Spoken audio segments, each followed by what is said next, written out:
Assalamualaikum warahmatullahi wabarakatuh.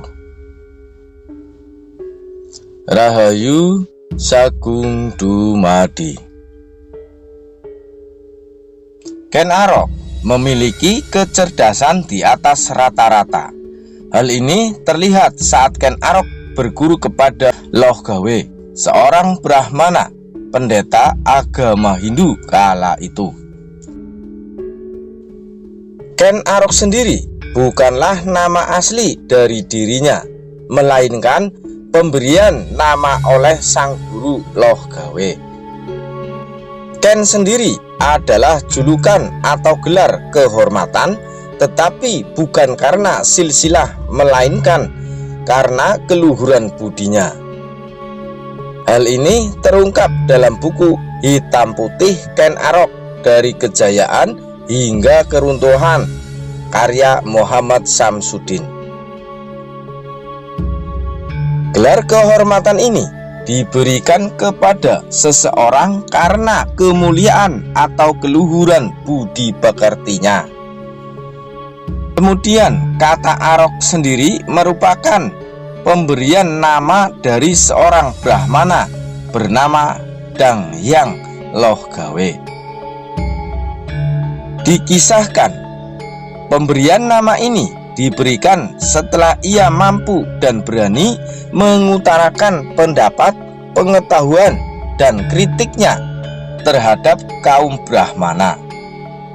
Tentu dengan tetap menjunjung tinggi nilai sikap hormat kepada sang guru dan para Brahmana.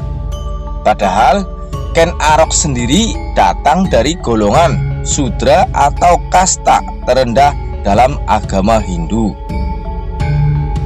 Tetapi Ken Arok memahami sosok guru adalah pengejawantahan dari dewa yang menjadi panutan atau panuntun keselamatan hidupnya, sebagai orang tua batin yang telah melahirkan keilmuannya.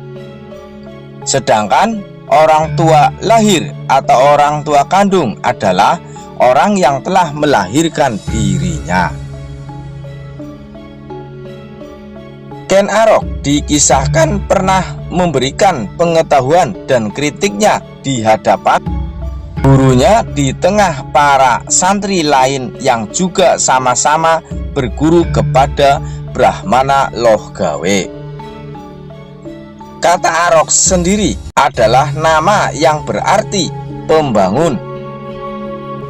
Ketika ia diberi nama oleh maha gurunya ini, menandakan bahwa Arok telah lulus sebagai Brahmana. Meski dalam waktu yang tergolong singkat, Arok berhasil lulus dengan capaian yang cukup tinggi. Ken Arok berhasil lulus mendahului para santri lainnya yang terlebih dahulu menimba ilmu ke Brahmana Loh Gawe. Sejak dinyatakan lulus inilah, Brahmana Loh Gawe memperbolehkan Ken Arok meninggalkan dirinya. Namun Loh Gawe berpesan kepada Arok untuk tetap sementara tinggal bersamanya lantaran akan berbicara beberapa hal. Sang guru bermaksud hendak menggalang persekutuan dengan kaum Brahmana.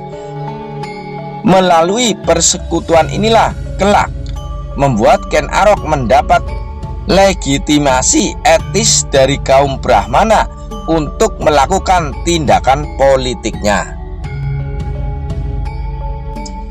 Menurut Brahmana Loh Gawe, muridnya Ken Arok ini adalah murid yang cerdas, gesit, tangkas, dan ingatannya pun sangat kuat. Selain itu, Ken Arok dikenal dengan seorang yang berani, tabah, dan kuat menghadapi beragam gejolak dan tantangan hidup. Kendati baru sebentar berguru ke Loh Gawe, Ken Arok sudah memiliki pengetahuan yang tinggi melampaui para murid yang belajar di Padepokan Loh Gawe. Sebelum berguru ke Brahmana Loh Gawe, Ken Arok juga pernah berguru kepada Mahaguru Tantripala. Oleh guru pertamanya, ia diberi sebuah gulungan lontar yang berisi catatan mengenai sejarah Arok sendiri. Gulungan lontar ini tidak pernah dibacanya hingga lontar itu diberikan kepada Brahmana Lohgawe. Namun ketika Ken Arok telah lulus menjadi Brahmana, gulungan itu diberikan kepada dirinya oleh gurunya, yaitu Brahmana Lohgawe yang sangat ia junjung tinggi.